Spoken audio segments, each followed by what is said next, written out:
When she said it, the entire room went silent. The words no one dared speak, suddenly spoken out loud. Jasmine Crockett's voice cut through the hum of political chatter, sharp, deliberate, and impossible to ignore. Kash Patel, she declared, her tone measured but resolute, is the least qualified FBI director in history. The chamber froze. Eyes widened. Phones were raised. Tweets were already forming in real time. For a moment, it felt as though the walls themselves leaned in, straining to catch every syllable. No one could remember a statement landing with such precision, with such a mixture of truth and audacity. Some tried to mask their shock with polite coughs. Others leaned forward, unable to look away. Even the seasoned political operatives, hardened by years of scandal and spectacle, exchanged glances that betrayed disbelief. A ripple of murmur began to snake through the room, a low, rising tide of shock and speculation. Social media exploded instantly. Clips of her declaration already circulating. Hashtags forming in the span of a single breath. Hashtag Crockett clapback. Hashtag Patel exposed. Hashtag history moment. But what made the moment truly explosive wasn't just the words themselves.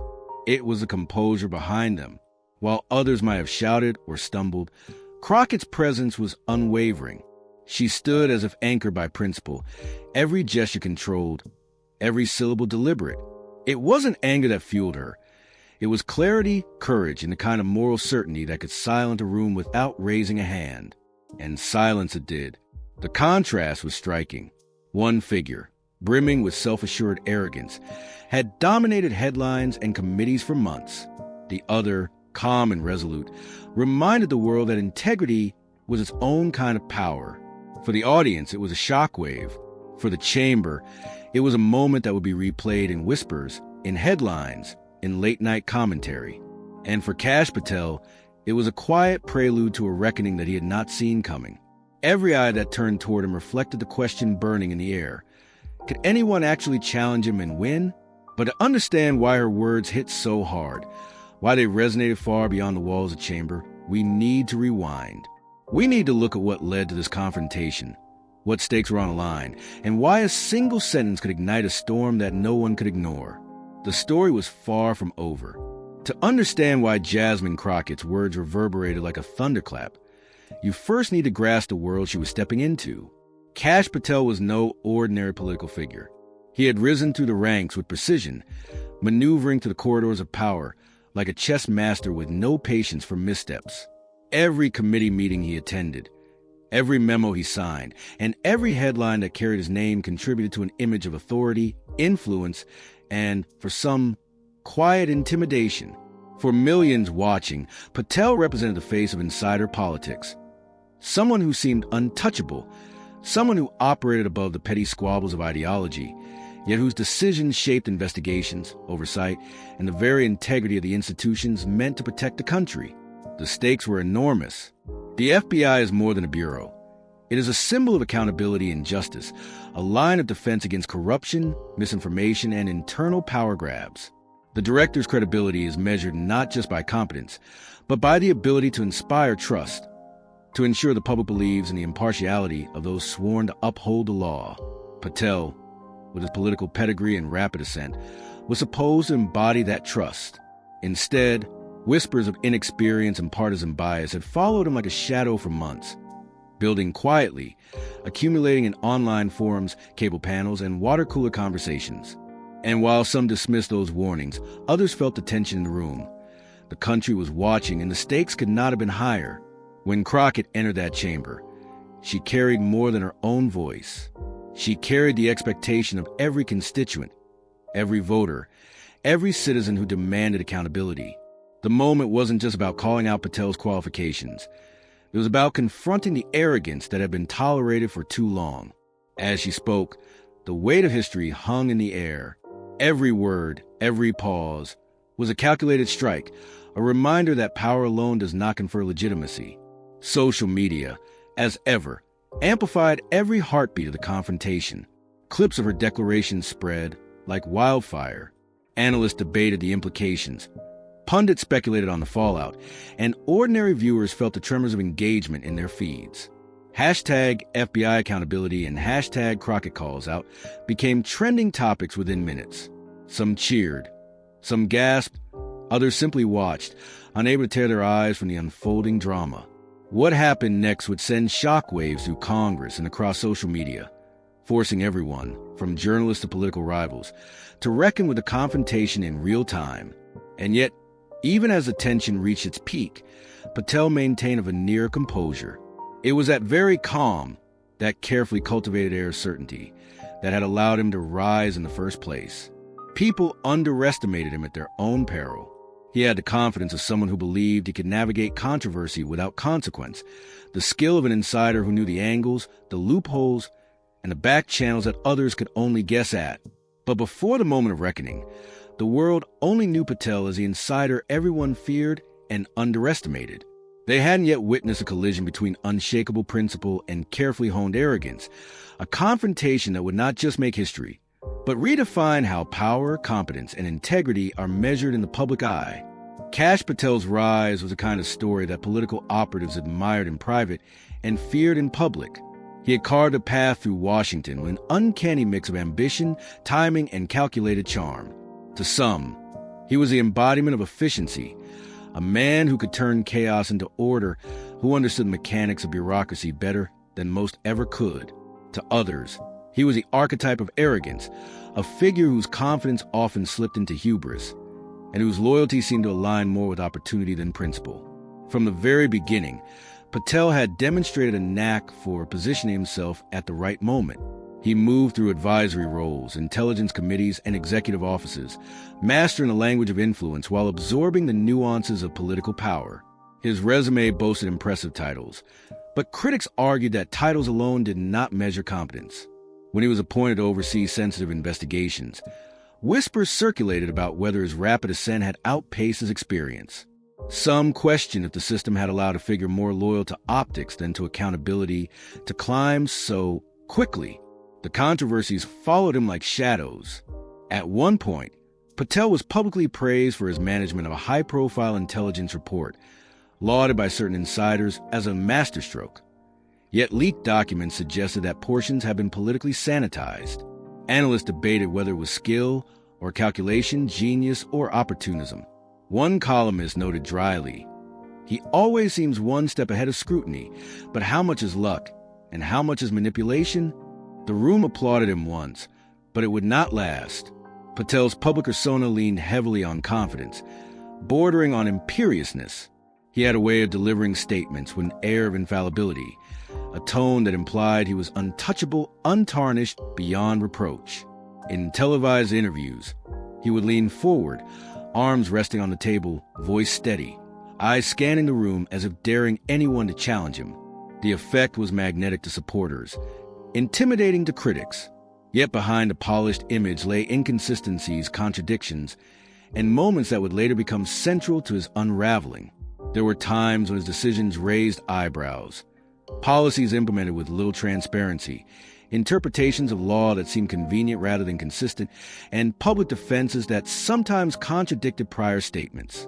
Journalists began cataloging these inconsistencies, producing timeline analyses that suggested a pattern. A man deeply confident, perhaps overconfident, with a tendency to place optics above substance. Social media commentators were quick to seize on every gaffe or inconsistency, creating threads dissecting every move, every phrase, every smirk caught on camera. Memes proliferated, portraying Patel as an embodiment of entitled competence, a figure more concerned with his image than the institutions he was meant to serve. And yet, his aura of control persisted. Many underestimated the subtle ruthlessness beneath the polish, the ability to navigate congressional hearings, media scrutiny, and internal power struggles with a careful balance of charm and intimidation. Those who had faced him in committees describe a man who could pivot seamlessly between diplomacy and dominance, leaving even experienced political adversaries off balance. The room would nod politely, taking notes, trying to maintain composure, while Patel delivered answers with the ease of a man convinced of his own untouchability. But beneath the veneer of skill and control were cracks that were invisible to the untrained eye, but glaring to those who had been paying attention. Each overconfidence, Each misstep, each carefully hidden contradiction became the ammunition for anyone willing to challenge him. And Crockett, as history would show, had been preparing. She had studied the patterns, absorbed the inconsistencies, and understood the vulnerabilities that lay beneath the public persona. Little did Patel know, someone in the chamber had been quietly preparing for this exact confrontation. Someone whose strength was not in titles or optics, but in integrity, moral clarity, and the courage to speak truth to power. And when the moment came, those cracks would no longer be subtle. They would be exposed, undeniable, and impossible to ignore. Jasmine Crockett's story was never one of easy victories. From the very beginning, her path had been defined by resilience, conviction, and an unyielding belief in the power of justice. She grew up in communities where the challenges were real and persistent. Neighborhoods shaped by systemic neglect, voices often dismissed, and opportunities limited. Yet even in those early years, Crockett carried a sense of purpose, a quiet determination that the barriers around her were not endpoints but invitations to rise higher. Every obstacle became a lesson, every setback a reminder that integrity required persistence. Her education was hard-won. Scholarships, late nights, and relentless focus became the scaffolding on which she built her foundation. She didn't just learn the law. She internalized it as a framework for fairness, for protecting the vulnerable, and for holding power accountable. Early in her career, she worked cases that others avoided, defending the marginalized, standing against entrenched systems of injustice, and making her mark as someone unafraid to confront authority when principle demanded it. Colleagues would later describe her as meticulous, unflappable, and fiercely intelligent. She listened first, observed quietly, and then acted decisively. Every step of her rise carried the weight of her experiences.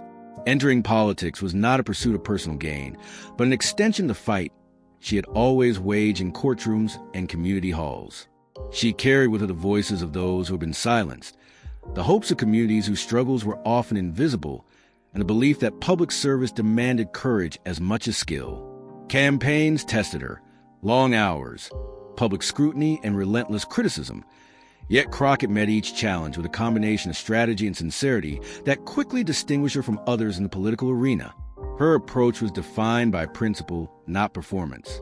Unlike many who sought the spotlight for optics, Crockett's presence was steady, commanding, yet unassuming. She had learned to wield influence through preparation, intellect, and an unwavering moral compass. Those who underestimated her often found themselves surprised by the depth of her knowledge and the precision of her argumentation. In debates, hearings, or public forums, she had the ability to draw out contradictions without theatrics, dismantle false narratives without malice, and hold the room's attention with the quiet authority of someone who knew the truth and the courage to stand behind it. Her reputation for composure was forged in moments of immense pressure. Early on, she faced opponents who relied on intimidation, sarcasm, or procedural tricks to dominate conversation. Crockett met these tactics with calm clarity. She never mirrored aggression. She refused to let provocation dictate her behavior. Instead, she used preparation as armor, moral clarity as a shield, and empathy as a bridge, connecting not just with those in the room, but with the countless observers watching, many of whom saw themselves reflected in her journey. Crockett's career was also marked by tangible victories that spoke to her effectiveness. Policy reforms, legislative wins, and community initiatives demonstrated that her work wasn't just performative, it delivered results. Constituents trusted her not because she made headlines, but because she delivered justice, equity, and a sense of representation that had been missing for too long. And yet, it was her readiness to confront those in power, not for spectacle, but because it was the right thing to do, that would define the moment that history would remember.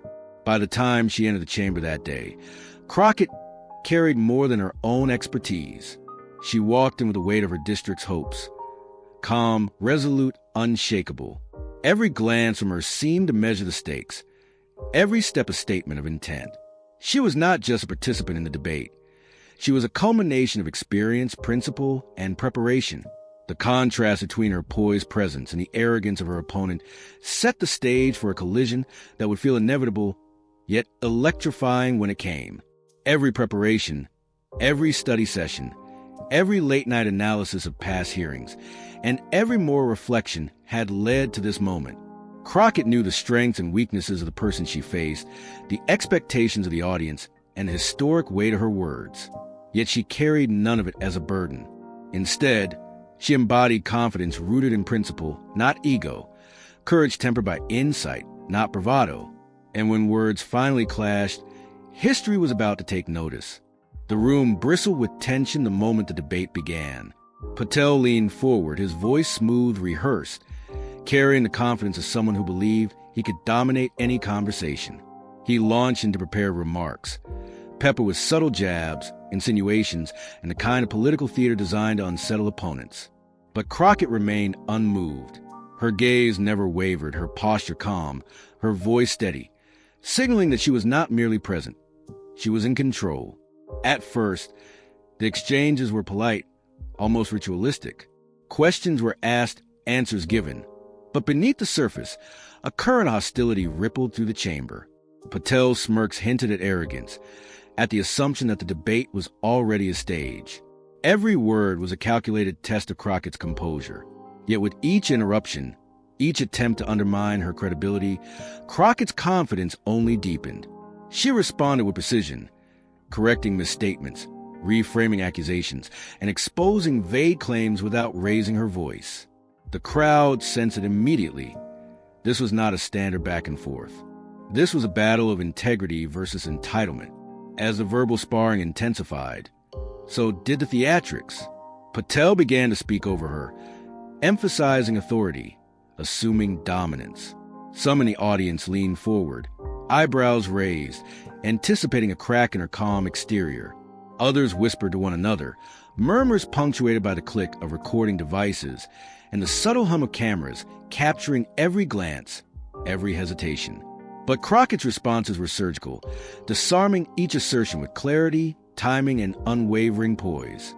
She used the pauses deliberately, letting silence amplify her points, letting her opponent's missteps resonate louder than any speech. Patel's confidence began to falter. His hand gestures grew sharper, his tone occasionally defensive. The carefully constructed facade of control began to show signs of strain.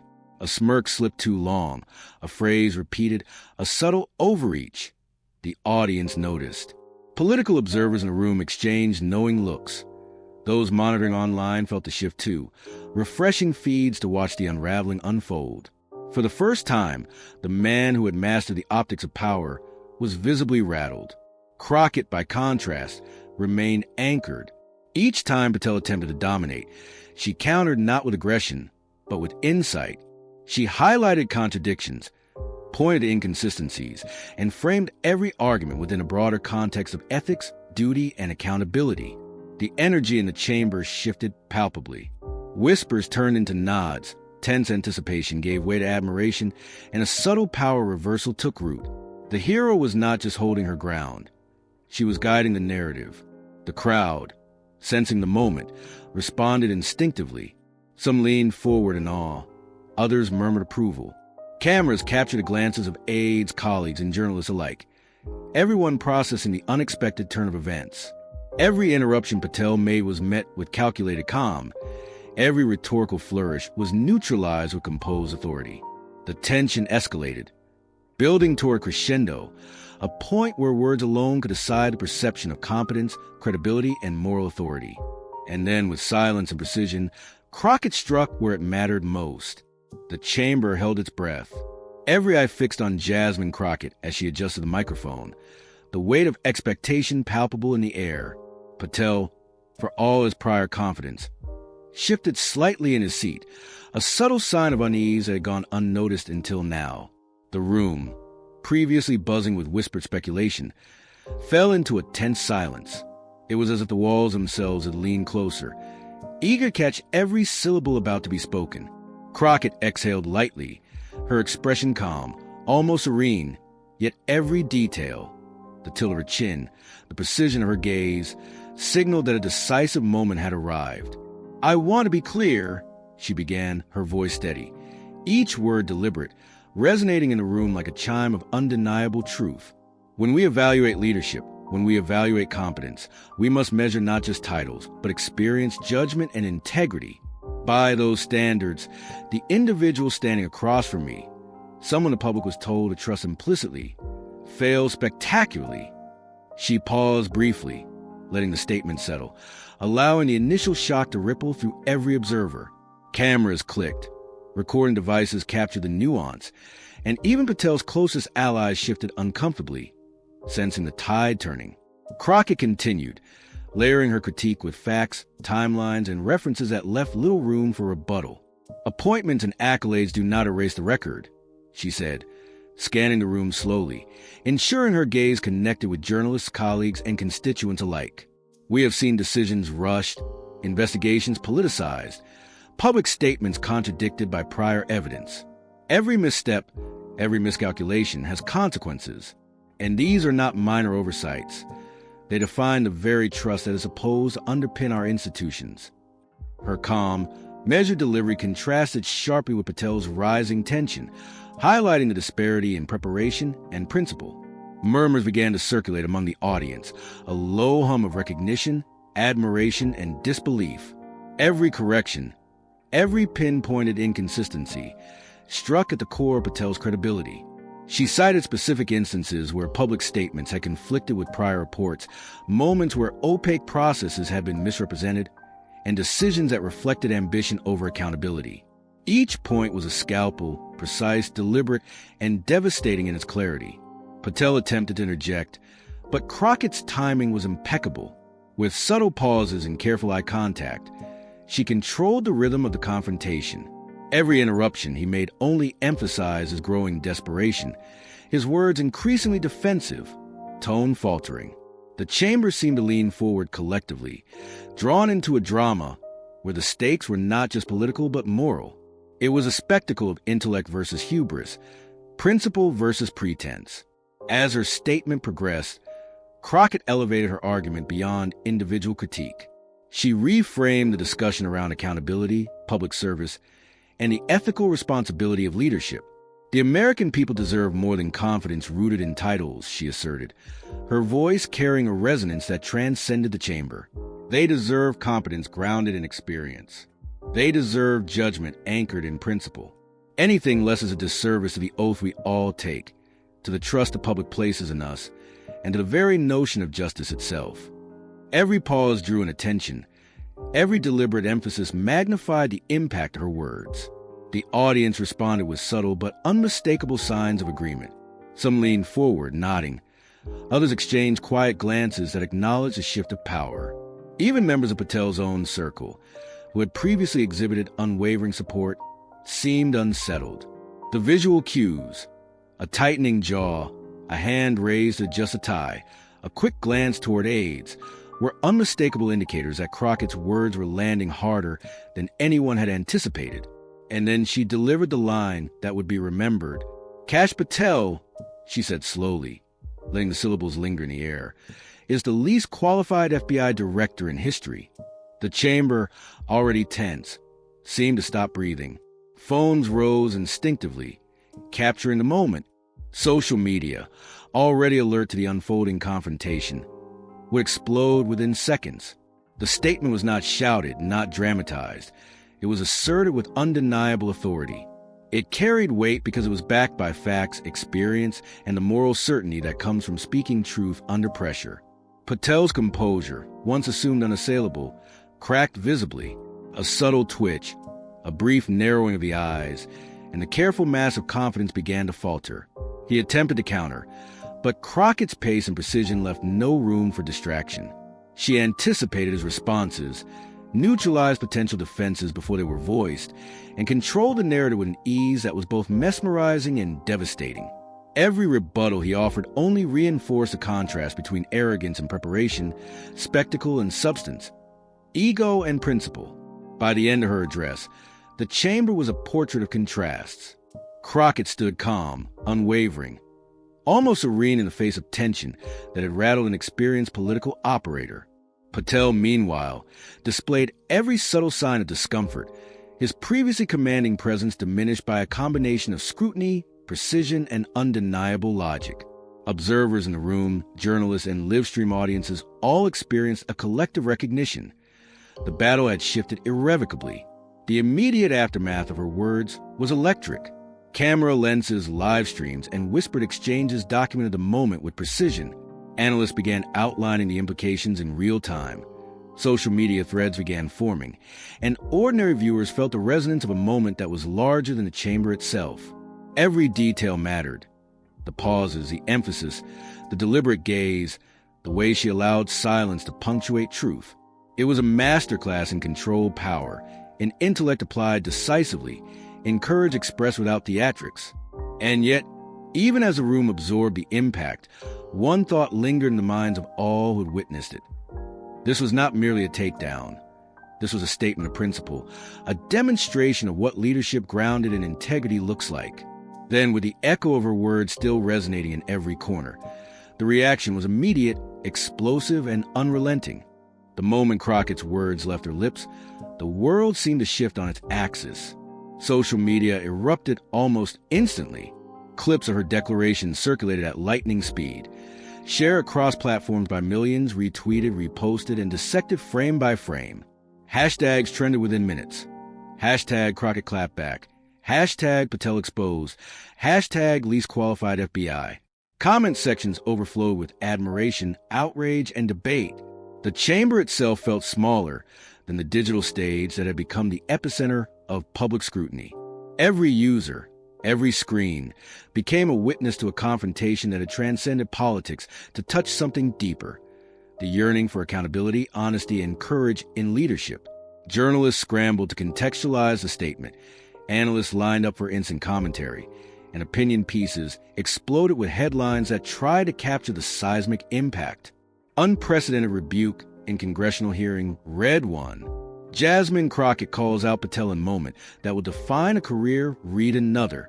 Even late-night hosts, normally reserved for satire, pause underlined the gravitas of the confrontation. Memes proliferated. Patel's previous smirks and gestures were juxtaposed against Crockett's calm precision, creating a visual shorthand for arrogance meeting accountability. The world was watching, sharing, debating, and Patel's arrogance was now a meme. Celebrities and public figures joined the conversation, adding layers of cultural resonance. Tweets praising Crockett came from actors, musicians, and social activists. Politicians across party lines commented cautiously, some praising her clarity without endorsing partisan framing, others subtly noting the implications for leadership credibility. The moment became more than a congressional confrontation. It became a cultural flashpoint, a viral event that reframed the public's perception of both hero and villain. Meanwhile, the political machinery shifted. Opponents of Patel seized the opportunity to question his record in press briefings and interviews. Editorial boards analyzed his decisions with renewed scrutiny, highlighting inconsistencies that had previously been overlooked or excused. Within political circles, aides whispered in hallways, advisors recalibrated messaging, and committees reassessed the optics of their alliances. Patel's previously steady image, built over years of calculated appearances, began to wobble. Even his most loyal supporters felt the ripple effects. A growing unease, the recognition that the confrontation had altered the narrative in ways that could not easily be undone. Public forums and talk shows buzzed with debate. Was Crockett's statement hyperbolic, or did it reflect a deeper truth about leadership standards? Legal analysts broke down the qualifications and responsibilities of an FBI director, comparing Patel's record to historical norms. Every point of discussion seemed to reinforce the central tension, the contrast between confidence rooted in titles and authority anchored in principle. Crockett's composure, intellect, and moral clarity became the benchmark against which others were measured. The digital realm amplified the stakes further. Memes, clips, and commentary were not confined to news cycles. They were shared, remixed, and referenced by ordinary citizens who felt empowered to weigh in. For many, Crockett's words were validation, a public acknowledgement that integrity could prevail, that speaking truth to power was not only possible, but necessary. Social media users expressed a sense of pride, joy, and vindication, particularly those who identified with her background, her principles, or her courage. Yet, amid the applause and online chatter, there were serious conversations happening in policy circles. The moment exposed cracks in perceived authority, sparking debates over vetting, accountability, and leadership standards. Discussions extended beyond partisan lines, touching on broader questions of public trust and institutional integrity. Analysts noted that the confrontation had become a case study in crisis management, rhetorical skill, and the power of preparation under pressure. By the end of the day, the momentum had firmly shifted. Patel's prior image as a confident, untouchable insider had been reframed to the lens of public scrutiny, ridicule, and viral validation of his missteps. Crockett, meanwhile, emerged not just as a skilled debater, but as a symbol of principled leadership, composure under pressure, and the ability to turn preparation and insight into a decisive public victory. The chamber's echoes had transformed into a national conversation, and the digital world ensured that nothing would be forgotten quickly.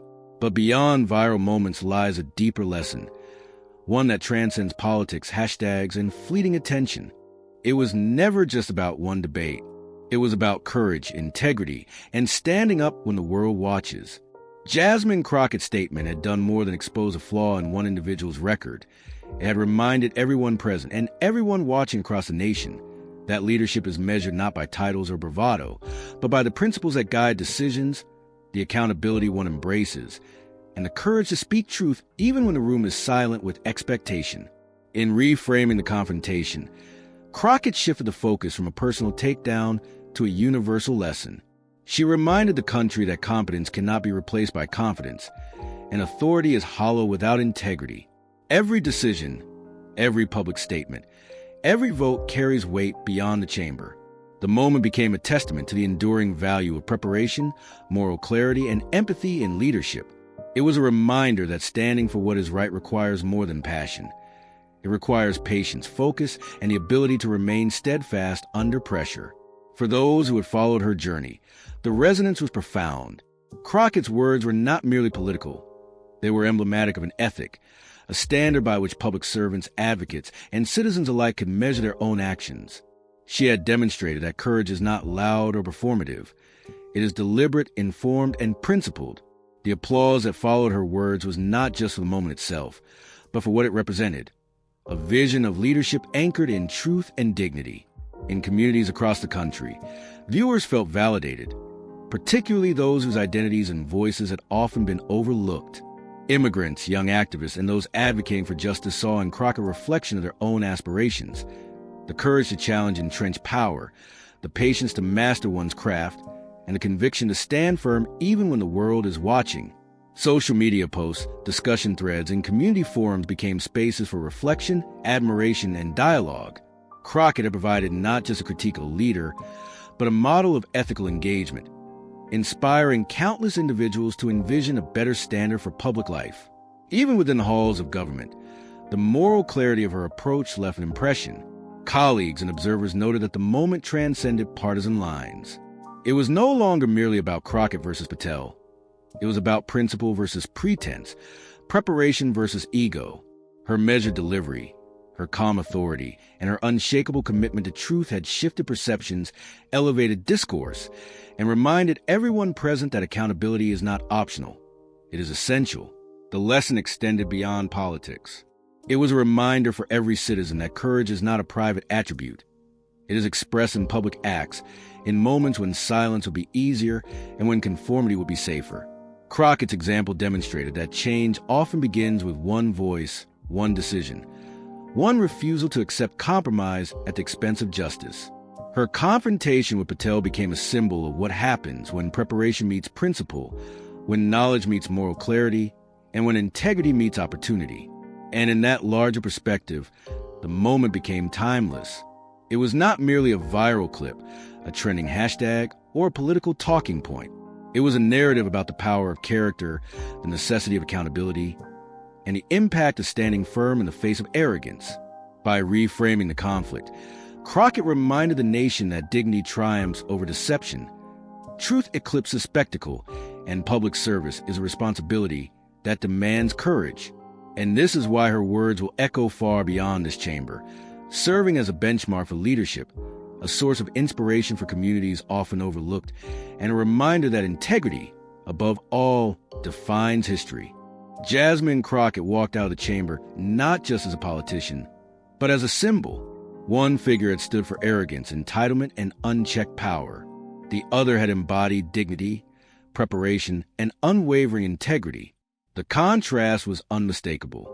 In that room and across the nation, the lesson was clear. Courage paired with principle can shift narratives, challenge authority, and demand accountability. The story doesn't end with one statement, one clip, or one trending hashtag. It continues in every conversation sparked by her words, in every community inspired to stand for truth, and every citizen reminded that speaking with conviction matters. When ordinary people witness extraordinary courage, they recognize the possibilities within themselves, the capacity to act with integrity, to question what is accepted, and to insist that leadership meets the standards of service, honesty, and accountability. If you want to witness more moments where dignity silences arrogance, subscribe now. Share this video with friends, family, and communities that value truth over spectacle. Leave a comment reflecting on what courage and leadership means to you. Every like, every share, every discussion is a ripple in a larger movement toward accountability, fairness, and principled action. The moment may have started in one chamber, but its impact stretches far beyond. Every voice amplified, every lesson remembered, reinforces the power of standing firm, speaking boldly, and acting with purpose. The next confrontation is coming, and the world will be watching.